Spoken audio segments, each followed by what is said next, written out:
Hello guys, இன்னைக்கு நம்ம ஜங்குக்கோட first show தான் பார்க்க போகிறோம்.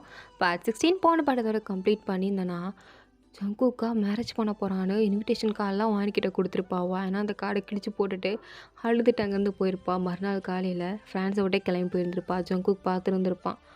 போயிட்டாளா அப்படின்ற மாதிரி. ஸோ இதோட அந்த பாட்டை கம்ப்ளீட் பண்ணி let's continue to the part 16. போயிட்டாளா? சரி விடு, கல்யாணத்துக்கு வருவா அப்படின்னு நினச்சிட்டு அங்கேருந்து போயிட்டான். எங்கே வாயனா அப்படியே பஸ்ஸை விட்டு இறங்குறா. ஒரு மாதிரி ரொம்ப பிடிச்ச மாதிரி தான் இறங்குறா. ஸ்டூடெண்ட்ஸ் எல்லாம் கேட்குறாங்க, மேம் என்னாச்சு மேம் உங்களுக்கு, ஏன் ஒரு மாதிரி இருக்கீங்க? நீங்கள் பஸ்லேயும் பார்த்த ஒரு மாதிரி சோகமாகவே இருந்தீங்க, என்ன மேம் ஆச்சு? ஒன்றும் இல்லை, ஜஸ்ட் மூட் அப்செட், அவ்வளோதான், ஒன்றும் இல்லை அப்படின்னு அங்கேருந்து டாக்ஸி பிடிச்சி அவள் வீட்டுக்கு வந்துட்டா. ஸோ வீட்டுக்கு வந்து ஒரு மாதிரி சோகமாக இருக்கா, ஒரு மாதிரி லோன்லியாக இருக்கேன்னு நினச்சி நேராக டோராவோட வீட்டுக்கு தான் கிளம்பி போகிறா. அங்கே போய் உட்காந்துட்ருக்கா. டோரா பார்க்குறா, என்ன இவ வந்ததுலேருந்து படுத்தே கிடக்குறா. இவன் எந்திரி, என்னடி வேணும் உனக்கு? ஃப்ரான்ஸ்லேருந்து எனக்கு என்னடி வாங்கிட்டு வந்த? அதுவும் அந்த பேக்குக்குள்ளே கிடக்குது, எல்லாத்தையும் எடுத்துக்கோ, உனக்கும் பிள்ளைக்கும் தான். ஒயன், என்னடி பிரச்சனை உனக்கு? அழுதியா என்ன? கண்ணெல்லாம் ஒரு மாதிரி இருக்குது, ஃபேஸே ஒரு மாதிரி டல்லாக இருக்கே, உண்மையே சொல்லு, என்னாச்சு? எதுக்கு இப்படி இருக்க? யார் என்ன சொன்னா? என்னை யாரும் எதுவும் சொல்லலை, அப்புறம் எதுக்கு இப்படி இருக்க? ஒன்றும் இல்லடி விட்ரி, நானே ஒரு மாதிரி டயர்டாக இருக்கேன், வீட்டில் தனியாக இருக்கிறதுக்கு ஒரு மாதிரி இருக்கேன்னு சொல்லிட்டு தான் வீட்டுக்கு வந்தேன். இங்கே வந்தா கேள்வி மேலே கேள்வியாக கேட்டு எனக்கு கொல்லாத, ப்ளீஸ் ஸ்டாப் பண்ணு. ஓகே ரொம்ப சீன் போடாத அப்படின்னு அவ்வளோ அமைதியாக விட்டுட்டு ஒர்க் பண்ணிகிட்ருக்கா. வாயனுக்கா, ஐயோ கடவுளே, ஏன் எனக்கு மட்டும் இப்படி அப்படின்னு ஒரு மாதிரி 2 நாள் ஆச்சு. 2 நாள் ஒரு மாதிரி சோகமாக தான் இருக்கா. ஸோ 2வது நாள் சரி அங்கிள் ஆண்டிக்கு வாங்கின கிஃப்டாவது போய் கொடுத்துட்டு வரலாம் அப்படின்னு அது எல்லாத்தையும் பேக் பண்ணிவிட்டு டோரா எல்லோரும் தான் போகிறாங்க. ஸோ ஒரு டின்னர் மாதிரி அரேஞ்ச் பண்ணியிருக்காங்க. நேராக வீட்டுக்கு போனதும் அவங்களும் வாயன் உன்னை பார்த்து எவ்வளோ நாள் ஆச்சு அப்படின்னு ஹக் பண்ணுறாங்க. அவளும் மிஸ் யூ ஆண்டி, ரொம்ப உங்களை மிஸ் பண்ணேன், என்ன திங்ஸ் நிறையா வாங்கிட்டு வந்திருக்கேன், அதுவும் ஃப்ரான்ஸ்லேருந்து அப்படின்னு சாக்லேட் இதெல்லாம் வாங்கிட்டு வந்திருப்பா. அது எல்லாத்தையும் கொடுத்துட்டு இருக்கும்போது அங்கிள் கிட்டே போய், அங்கிள் நீங்கள் கேட்டிங்களே ஃப்ரான்ஸில் சரக்கெல்லாம் எப்படி இருக்கும், நல்லா இருக்குமான்னு, ஒரு ஒயின் வாங்கிட்டு வான்னு சொன்னீங்கல்ல, உங்களுக்காண்டி ஒன்றும் இல்லை, நான் 5 ஒயின் வாங்கிட்டு வந்திருக்கேன், டேஸ்ட் பண்ணி பாருங்கள், இதெல்லாம் செம்மையாக இருக்கும்னு என் ஃப்ரெண்ட்ஸ்லாம் சொன்னாங்க, அதான் வாங்கிட்டு வந்தேன், இந்தாங்க அப்படின்னு கொடுக்கும்போது அவருக்கா ரொம்ப சந்தோஷம்.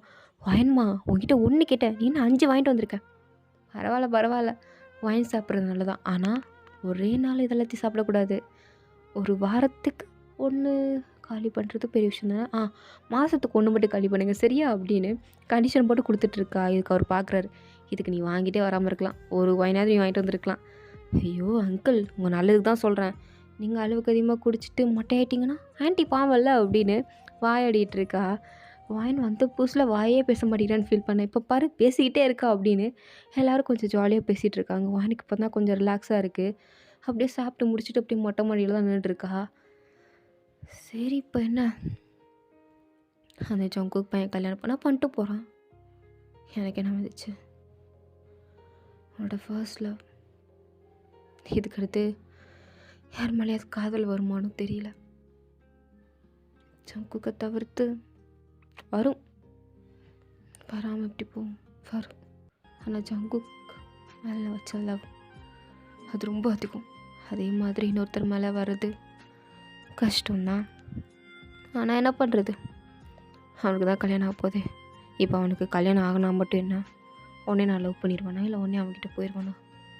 இல்லை, அப்புறம் பைத்தியம் மாதிரி நான் பேசிகிட்ருக்கேன். ஆனால் ஆகிட்டு போகுது, சந்தோஷமாக தான் இருந்துட்டு போகிறான். அவனுக்கு இப்போ கல்யாணமே ஆகலை, அவன் இன்னும் சிங்கிள் அப்படின்னா மட்டும் நான் என்ன அவனை லவ் பண்ணிட போகிறேன்னா, இல்லை அவன்கிட்ட போயிட போகிறேன்னா, இல்லை அவனை கல்யாணம் பண்ண போகிறேன்னா? இல்லை, எதுக்கு இதெல்லாம் போட்டு திங்க் பண்ணிகிட்ருக்கவன், எல்லாத்தையும் கம்ப்ளீட்டாக டெலீட் பண்ணிட்டு நாளைக்கு காலேஜ் போ. அங்கே போய் இன்னும் எவ்வளோ ஒர்க் இருக்குது, உன்னோட பசங்க ஃபைனல் இயர்ஸ் வந்துட்டாங்க, அவங்களுக்கு நிறையா ப்ராஜெக்ட்ஸாக இருக்கும், அதில் ஃபோக்கஸ் பண்ணு அப்படின்னு வாயனா எல்லாத்தையும் இங்கேயே டெலீட் பண்ணிட்டு போயிடணுன்ட்டு எல்லாத்தையும் எரேஸ் பண்ணிட்டு கீழே வந்து பார்த்தா டோரா அவங்கெல்லாம் பேசிகிட்டு இருக்கிறது கேட்குது. வாயன் அப்படியே மறைஞ்சணுன்னு கேட்டுட்ருக்கா. 3 பேருமே ஜங்குக் பற்றி தான் பேசிகிட்டு இருக்காங்க. அவன் என்ன தான் ஆனா எனக்கு ஒன்றும் புரியலப்பா, ஆனால் ஒன்று, அவன் என் கண்மடி வராமல் இருக்கிற வரைக்கும் நல்லது. ரெடி பேசிகிட்டு இருக்கா, அவன் என்னதான் இருந்தாலும் உங்கள் அண்ணன். நீ வாய முடுமா, நீ எனக்கு செல்லம் கொடுத்தா கெடுத்து வச்சுருக்க, எல்லாத்துக்கும் காரணம் நீ தான். என்னடியா, இங்கே பாருமா, சங்குவை பற்றி இதுக்கடுத்து பேசாத, அதுவும் வாயின்மடி ப்ளீஸ் பேசவே பேசாத. அவள் பாவம் இன்னும் பிள்ளைய மறக்க முடியாமல் தினம் தினம் செத்து படிச்சிட்ருக்கா. ஏதோ எனக்கு தெரியாதுன்னு நினச்சிட்டு இருக்கா. அவள் இன்னும் அவனை லவ் பண்ணுறது எனக்கு நல்லாவே தெரியுது. அவனை மறக்க முடியாமல் கஷ்டப்படுறத தினம் நான் பார்த்துட்ருக்கேன். என்னடி சொல்கிற? இன்னுமா வாயின் மறக்கலை? மறக்கவே இல்லை. அவனை பற்றி பேசாதீங்க அப்படின்னு அவங்க அப்பா டென்ஷனாகி ரூமில் எழுந்துச்சி போய் உட்காந்துக்கிட்டாரு. ஆனாலும் அவங்க அம்மாவுக்கு வந்து ஜங்குக்கை பார்க்கணும், ஜங்குக்கு திரும்ப வரணும்னு ரொம்ப ஆசையாக இருக்குது. அவங்க அப்பாவுக்கும் இருக்குது, பட் அவள் வெளிப்படையே காட்டிக்கல. ஆனால் வாணி இது எல்லாத்தையும் பார்க்குறா. பார்த்து அவளுக்கு நல்லாவே புரியுது இவங்க எல்லோரும் ஜங்குக்கை மிஸ் பண்ணுறாங்க அப்படின்னு. அவளாலையும் எதுவும் பண்ண முடியல அப்படின்னு உள்ளே வரா. வந்ததும் அப்படியே பேச்சை நிப்பாட்டிட்டு அப்படியே டாபிக் சேஞ்ச் பண்ணிகிட்டு இருக்காங்க. வாயனா சிரிச்சுட்டே வந்து ஆன்ட்டி மடியில் அப்படியே படுத்துக்கிறா. என்னாச்சு வாயன், என்ன திடீர்னு வந்து படுத்துருக்க? இல்லை ஆண்டி, அவங்க மடியில் படுத்து ரொம்ப நாள் ஆச்சுல அதான் அப்படின்னு அப்படியே அவங்க ஆண்டி மடியில் படுத்துட்டு மறுநாள் காலையில் வழக்கம் போல் காலேஜ் கிளம்பி போயிட்டா. இன்றைக்கி ஆண்டி வீட்டில் தான் கிளம்பி போயிருக்கா. 2 பேருக்கு குட் பை சொல்லிவிட்டு அவளும் அங்கேருந்து கிளம்பி காலேஜுக்கு வந்தா. காலேஜ் இருக்க எல்லோரும் good morning ma'am, good morning ma'am சொல்லிட்டு இருக்காங்க. வாயின் குட் மார்னிங் சொல்லிட்டு அவளோட கிளாஸுக்கு போனான். அவனுங்க எல்லோரும் ஒரு மாதிரி வாயினை பார்த்துட்ருக்கானுங்க. வாயின் பார்க்குறா, என்னாச்சு பசங்களா, எப்பயுமே ஏதாவது கச்ச கச்சன்னு பேசிகிட்டு இருப்பீங்க, இன்றைக்கின்னு ஒரு மாதிரி பார்த்துட்ருக்கீங்க, என்ன விஷயம், என்னாச்சு? மேம், எப்படியும் எங்களை விட நீங்கள் ஒரு 2-3 வயசு தான் மூத்தவங்க. டே உங்களோட நான் 2 வயசு மூத்தவடா. அதான் மேம், எங்களை விட நீங்கள் 2 வயசு தான் மூத்தவங்க. ஆனாலும் எங்களுக்கு உங்களோட ஃபீலிங்ஸ் புரியும். அப்படியா, என்ன புரிஞ்சிச்சு உங்களுக்கு? உங்களுக்கு அந்த பார் ஒன்று மேலே ஒரு இன்ட்ரெஸ்ட் இருக்குது தானே அப்படின்னு அவனுக்கு கரெக்டாக கேட்குறானுங்க. வாயனுக்கா அப்படியே பார்க்குறா. என்ன அவனுங்க கரெக்டாக சொல்கிறானுங்கன்னு பார்த்துட்டு, இங்கே பாருங்கள், இதை பற்றிலாம் பேசிகிட்டு இருக்கக்கூடாது. நம்ம ஐவி போனது அங்கே முடிஞ்சது தான். அதை இப்போ கிளாஸ் ஹவர்ஸில் இழுக்கக்கூடாது, புரியுதா? மேம் சும்மா சொல்லாதீங்க மேம். அந்த பார் ஓனருக்கும் உங்கள் மேலே ஒரு கண்ணு, உங்களுக்கு பார் ஓனர் மேலே ஒரு கண்ணுங்கிறது எங்களுக்கு நல்லா தெரியும். அப்படிலாம் ஒன்றும் இல்லைடா, நீங்களாம் பைத்தியம் மாதிரி புலம்பிகிட்டு இருக்காதீங்க. நிச்சயமாக அப்படி ஒன்றும் கிடையாது. ஏன் மேம், உண்மையாகவே அப்படி ஒன்றும் இல்லையா? இல்லையே. ஆனால் நீங்கள் அவரை பார்க்குற விதமும் சரி, அவர் உங்கள் பார்க்குற விதமும் சரி, அப்படியே கண்ணும் போட்டி போடுதே, காதில் அப்படியே பொங்கி வலின்னு சொல்லும்போது அப்படியே டஸ்ட் எடுத்து மேலே அடிச்சுட்டு, சூதனு ஒழுங்காக வாயை மூடிட்டு உட்காந்துரு, இதுக்கு மேலே என் டென்ஷன் ஆக்காது சரியா? இது ஃபர்ஸ்ட் ஹவர், ஓகேவா? நான் கிளாஸ் எடுக்கிறேன், ஒழுங்காக எல்லோரும் கவனிங்க அப்படின்னு வாயன் வழக்கம் போல் கிளாஸ் எடுத்துகிட்ருக்கா. எல்லாரும் அப்படியே நோட்ஸ் எல்லாம் எடுத்துகிட்டு இருக்கானுங்க. வாயனா திடீர்னு ஸ்டாப் பண்ணிட்டா. எல்லோரும் என்ன மேம் திடீர்னு ஸ்டாப் பண்ணிட்டாங்கன்னு பார்த்துட்டு இருக்கும்போது, ஆமாம் ப்ராஜெக்ட் டைட்டில் யாரெல்லாம் இன்னும் சப்மிட் பண்ணாமல் இருக்கீங்க? மேம் நான் மட்டும்தான் பண்ணல அப்படின்னு சுதன் எந்திக்கிறான். வாயன் மறுபடியும் டஸ்டர் எடுத்து, சுதனு ஒழுங்காக ப்ராஜெக்டை சப்மிட் பண்ணிடு, இல்லைனா அவ்வளோதான். மேம் ப்ராஜெக்ட் டைட்டில் தானே சொன்னீங்க? அப்படியே சொன்னேன். ஆமாம், ப்ராஜெக்ட் டைட்டிலை சப்மிட் பண்ணிடு, புரியுதா? இல்லைனா அவ்வளோதான் அப்படின்னு சொல்லிட்டு கத்திகிட்டு இருக்கா. எல்லோரும் பார்க்குறாங்க, என்ன இந்த அம்மா கத்திகிட்டு இருக்கு, இப்படிலாம் கத்தாதே, ஏதோ தப்பாக இருக்குது அப்படின்ற மாதிரி பார்த்துட்டு இருக்கும்போது வேணா என்னடா பார்த்துட்ருக்கீங்க? சொன்னது யாருக்கும் கேட்கல என்ன? மேம் இந்த மாதிரிலாம் நீங்கள் இருக்க மாட்டீங்களே, எனக்கு என்னமோ நம்ம ஐவி போயிட்டு வந்ததுலேருந்து நீங்கள் ரொம்ப டிஸ்டர்பாக இருக்கீங்கன்னு தோணுது. அப்படி தானே மேம்? பிச்சு ஒழுங்காக வேலையை மட்டும் பாருடா. நான் எப்படி இருந்தால் உனக்கு என்ன? ஒர்க் மட்டும் பாரு அப்படின்னு கிளாஸ் விட்டு வெளில வந்து டிபார்ட்மெண்ட்டில் உட்காந்துக்கிட்டு, ஐயோ கடவுளே, நான் ஏன் இப்படி பிஹேவ் பண்ணிகிட்ருக்கேன்? நான் ஏன் அவனை பற்றி திங்க் பண்ணிகிட்ருக்கேன்? ஃபர்ஸ்ட் ஆஃப் ஆல் அவனுக்கு இன்னும் 2 டேஸில் மேரேஜ் ஆக போகுது. அவன் கல்யாணம் பண்ணிக்க போகிறான். அவன் கல்யாணம் பண்ணிக்க போகிறான். ஜங்கு கல்யாணம் பண்ணிக்க போகிறான். ஸோ நீ அதை பற்றி யோசிக்காத, ரிலாக்ஸ் ஆறு அப்படின்னு சொல்லி இருக்கும்போது ஹெச்ஓடி வந்து, அம்மாடி வாயன். சார், என்ன சார், என்னாச்சு உனக்கு? ஏன் நீ ஐவி போயிட்டு வந்ததுலேருந்து ஒரு மாதிரி டிஸ்டர்ப்டாக இருக்க? ஒன்றும் இல்லை சார், நத்திங். சரி ஓகே அப்படின்னு அவரு விட்டுட்டாரு. இப்படியே ஜங்கோட கல்யாண நாளும் வருது. வாயன் அன்னைக்கா காலேஜுக்கும் லீவ் போட்டுட்டு வீட்டை விட்டு வெளில போகலாம். அப்படியே அங்கே ரூம்லேயே படுத்தவ தான். காலையிலேருந்து சாப்பிடல, தண்ணி குடிக்கல, அப்படியே ரூம்குள்ளேயே அடைஞ்சி போய் கிடக்குறா. அவளுக்கு நல்லா ஞாபகம் இருக்குது டேட்டு. இன்றைக்கி தான் ஜங்கோட கல்யாணம்னு அவளுக்கு நல்லா தெரியும். அவளுக்கு ஒரு தோணுது, நம்ம போகணும், போய் கல்யாணத்தை நிப்பாட்டணும் அப்படின்ற ஒரு வேகம்லாம் வருது. இருந்தாலும் நிப்பாட்டி என்ன பண்ண? அவன் கேட்பானே எதுக்கு இந்த கல்யாணத்தை நிப்பாட்டுறேன்னு. அப்போ நான் அவனுக்கு என்ன பதில் சொல்லுவேன்? நான் லவ் பண்ணுறியான்னு கேட்பான். ஆமான்னு சொல்லவா? இல்லை உன்னால் சொல்ல முடியுமா? நிச்சயமாக முடியாதுல்ல. அப்புறம் என்ன அப்படின்னு அப்படியே ஒரு மாதிரி டென்ஷனாக உட்காந்துருக்கா. ஸோ மறுநாள் ஆயிடுச்சு. அவளே அவளுக்கு சொல்லிக்கிட்டு இருக்கா, அதுவும் மிரரை பார்த்து. எங்கே பாருவேன் மூவான் ஆகு, அவ்வளோதான். ஜங்கு உன்னை லவ் பண்ணுற மாதிரி ஏமாத்தினான், நீ அந்த வேலையில் சிக்கி அவனை லவ் பண்ணிட்ட. ஸோ இதில் தப்பு எதுவும் இல்லை. நீ அவனை மறந்துடு, கம்ப்ளீட்டாக மறந்துடு. அவனுக்கு இப்போ கல்யாணம் ஆயிடுச்சு. நீ நினச்சா கூட அவன் கூட இன்னும் உன்னால் ஒன்றும் சேர முடியாது. இட்ஸ் இம்பாசிபிள் அப்படின்னு சொல்லிட்டு அவனும் சரி காலேஜுக்கு போகலாம் அப்படின்னு காலேஜுக்கும் கிளம்பி வந்துட்டா. ஸோ வந்து ஸ்டூடெண்ட்ஸ் கிட்ட, ஓகே ஸ்டூடெண்ட்ஸ் எல்லோரும் ப்ராஜெக்ட் ஐடியில் சப்மிட் பண்ணிட்டீங்க, very good. But project date என்றைக்கு அப்படின்னு நான் சொல்கிறேன், அன்றைக்கி கண்டிப்பாக எல்லோரும் சப்மிட் பண்ணியிருக்கணும். ஓகேவா? எல்லாருக்கும் புரிஞ்சதில் நீங்கள் மட்டும் சப்மிட் பண்ணலன்னா அவ்வளோதான், நான் எதுவும் கேட்க மாட்டேன். ப்ராஜெக்ட் இன்சார்ஜ் யாருன்னு தெரியும்ல, ஹெச்ஓடி சார். அவ்வளோதான், போட்டு நசுக்கி எடுத்துருவார். அவர்கிட்ட என்னால் பதில் சொல்ல முடியாது, நீங்கள் தான் சொல்லணும் அப்படின்னு சொல்லிட்டு இருக்கும்போது இதெல்லாம் சொல்லிட்டோம். மேம் என்ன மேம் அப்படின்னு சொல்லிட்டு இருக்கும்போதே ஒரு அனௌன்ஸ்மெண்ட் வருது. என்ன அனௌன்ஸ்மெண்ட்னா, காலேஜில் புதுசாக பாக்ஸிங் டீம் அப்படின்னு ஒன்று அரேஞ்ச் பண்ணுறாங்களாம். ஸோ யார் யாருக்கெல்லாம் கொஞ்சம் பாக்ஸிங் தெரியுது, இல்லை பாக்ஸிங் கற்றுக்கிறதுல இன்ட்ரெஸ்ட் இருக்குது அப்படின்னா இந்த பாக்ஸிங் கிளாஸில் வந்து சேர்றதுக்கு நேம் கொடுக்கலாம். இப்போ புதுசாக ப்ராக்டிஸ் பண்ணுறதுக்கு நம்ம ஒரு ரூம் அரேஞ்ச் பண்ணியிருக்கோம், அது ஏ பிளாக்ல தான் இருக்குது. ஸோ எல்லோரும் வந்து அங்கே நேம் லிஸ்ட் கொடுங்க. புதுசாக கோச் வந்திருக்காரு, அசிஸ்டன்ட் கோச் எல்லாருமே இருக்காங்க.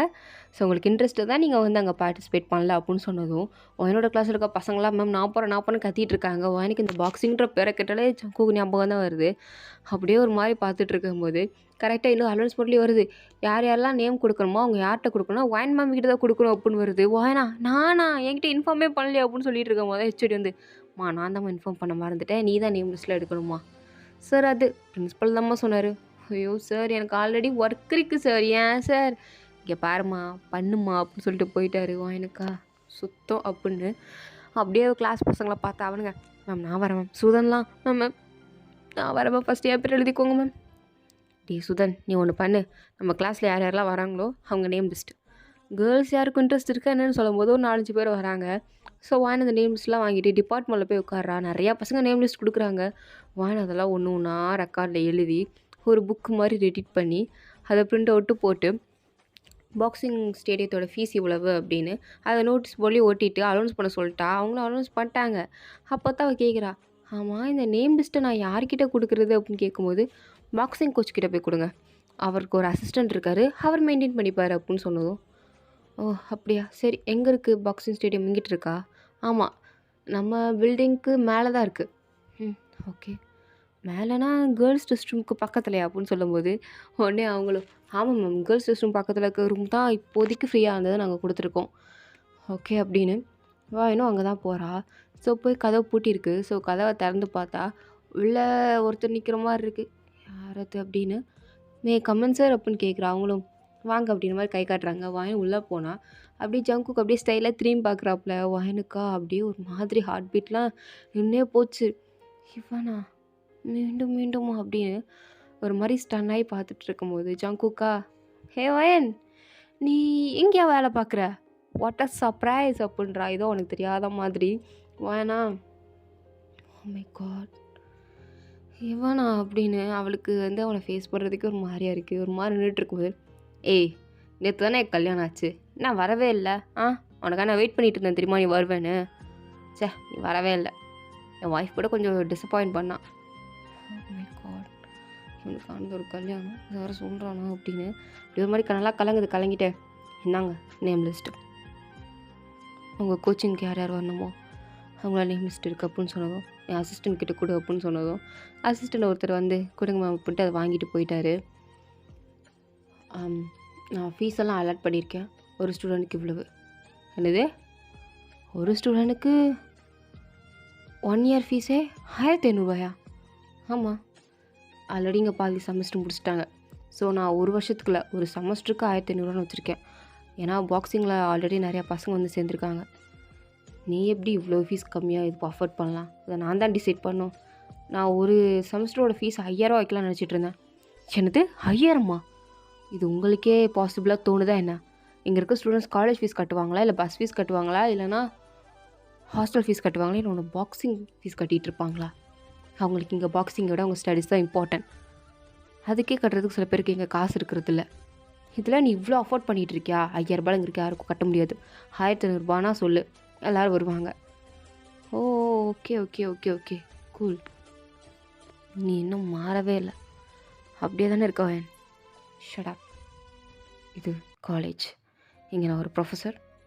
நீயும் இங்க ஒரு கோச். ஸோ அந்த ரிலேஷன்ஷிப் மட்டும் நம்ம இங்கே மெயின்டைன் பண்ணிக்கலாம். பர்சனலை பற்றி இங்கே பேச வேண்டாம். And one more thing, personal. நம்ம 2 பேருக்குள்ள அப்படி என்ன இருக்குது? நீ யார், நான் யார்? யாரும் இல்லையே. நீயும் எனக்கு யாரும் இல்லை, நானும் உனக்கு யாரும் இல்லை. ஓகே, நான் கிளம்புறேன் அப்படின்னு சொல்லும்போது அவன், ஒரு நிமிஷம். என்ன? இந்தா ஃப்ரூட்ஸு. எனக்கு எதுக்கு? உனக்கு எதுக்கா? நீ தான் ப்ரெக்னெண்ட்டாக இருக்கியா அப்படின்னு கேட்டதும் வாய்னா, ஐயோ அது நான் ஒன்றும் ப்ரெக்னெண்ட் ஆகல. ப்ரெக்னெண்ட் ஆகலையா? அப்போ அந்த டாக்டர் சொன்னாங்க நீ ப்ரெக்னெண்ட்டாக இருக்கேன்னு. லிசன், நான் ப்ரெக்னெண்ட்டாக இருக்கேன் இல்லை ப்ரெக்னெண்ட்டாக இல்லை, உனக்கு என்ன? உனக்கு ஒரு வேலையை மட்டும் பாரு. உன் ஒய்ஃப் ப்ரெக்னெண்ட்டாக இருக்காளா இல்லையான்னு போய் பாரு ஃபஸ்ட்டு. போ. வந்துட்டான் ப்ரெக்னெண்ட்டாக இருக்காளா இல்லையான்னு. நான் ஏன் ப்ரெக்னெண்ட் ஆக போகிறேன்? அப்போ உனக்கு பாய் ஃப்ரெண்ட் இல்லையா? அப்போது நீ கடைசி வரைக்கும் என்ன தான் நினச்சிட்டு இருக்கியா? எனக்கு அடுத்து யாரையும் லவ் பண்ணலையா என்ன? Shut up. அப்போல்லாம் ஒன்றும் கிடையாது. எனக்கு எனக்கு எனக்கு எனக்கு பாய் ஃப்ரெண்ட்ஸ் ஐயோ நான் என்ன சொல்கிறது அப்படின்னு வாரம் ஒரு மாதிரி முடிச்சுட்டு இருக்கும்போது ஜாங்குக்கு நக்கலாக சிரிச்சிட்டு, அப்போ நீ ப்ரெக்னெண்ட்டாக இல்லை அப்படி தானே? ஆமாம். அந்த டாக்டர் ஏதோ வேறு பேஷண்ட்டுக்கான ப்ரெக்னன்சியாக எனக்கு மாற்றி சொல்லிட்டாங்க. எனக்கு ஜஸ்ட் ஒரு மயக்கம் தான். நான் ஒன்றும் ப்ரெக்னெண்ட்டாக இல்லை. அண்ட் சேம் டைம் எனக்கு பாய் ஃப்ரெண்ட் இல்லைன்னு கேட்டுட்டு இருந்தியே. இந்த காலேஜ்லேயே ஒர்க் பண்ணுற ஒரு ஸ்டாஃப் தான் என்னோடய பாய் ஃப்ரெண்ட். நானும் அவரும் கிட்டத்தட்ட 3 months டேட் பண்ணிகிட்ருக்கோம். புரியுதா? என்ன சொல்கிறா அப்படின்னு ஜங்குக்கு மூஞ்ச மாறிடுச்சு. என்ன நோட் பண்ணுறா. என்ன உனக்கு கூட கல்யாணம் ஆகுது, நான் எதாவது சொன்னேன்னா? இல்லை இல்லை. அப்புறம் என்ன? எனக்கும் பாய் ஃப்ரெண்ட்லாம் இருக்குது. என் லைஃப்பும் சம்திங் போயிட்டுருக்கு. ஏன் அடுத்த மாதம் அவர் என் வீட்டில் வந்து கூட பேசணும்னு சொல்லிகிட்டு இருக்காரு அங்கிள் ஆண்டிக்கிட்ட. எனக்கு மேரேஜ் கூட ஃபிக்ஸ் ஆக வாய்ப்பு இருக்குது, கூப்பிட்றேன் வந்துடு அப்படின்னு வாய் நக்கல் அடிச்சுட்டு போகிறா. ஜங்குக்கா இது சிக்காமல போகிற சிக்கவடி நீ அப்படின்ற மாதிரியே பார்த்துட்டு இருக்கான். வாயனும் சரின்னு முடிச்சுட்டு வெளில போகும்போது எதுக்கு ஜங்கு கூட ஒய்ஃப் வரா, அவளை பார்த்தது வாயனுக்கா அப்படியே ஆத்திரத்திரமாக வருது. அப்படியே ஒரு மாதிரி அவளை முறைச்சி பார்த்துட்டு இருக்கும்போது, வாயன் நீ இங்கே என்ன பண்ணுற? ஓ ஐடி கார்டை பார்த்தா நீங்கள் ப்ரொஃபஸர் தானா? ம் ஆமாம். ஓ ஜங்குக்கும் இப்போ இங்கேயே வந்துட்டார். ஏன்னா அவருக்கு அவரை பிறந்த ஊரில் இருக்கணும்னு ரொம்ப ஆசையாக. ஸோ அதனால் இங்கேயே ஷிஃப்ட் ஆகிட்டார். நானும் கல்யாணம் முடிஞ்ச மறுநாள் இங்கே வந்துட்டு இப்படி பேசும்போது எனக்கா சாரி எனக்கு கொஞ்சம் வேலை இருக்கு, நம்ம அப்புறமா பேசலாம் அப்படின்னு அங்கேருந்து போயிட்டா. அவளுக்கு அவ்வளோ கோவம் வருது. அவளை பார்க்கும்போது முட்டி பிடிச்சி அடிக்கலான்ற அளவுக்கு கோவம் வருது. ஸோ இதோட இந்த பாட்டு வந்து கம்ப்ளீட் ஆகுது. தேங்க் ஃபார் வாட்சிங்.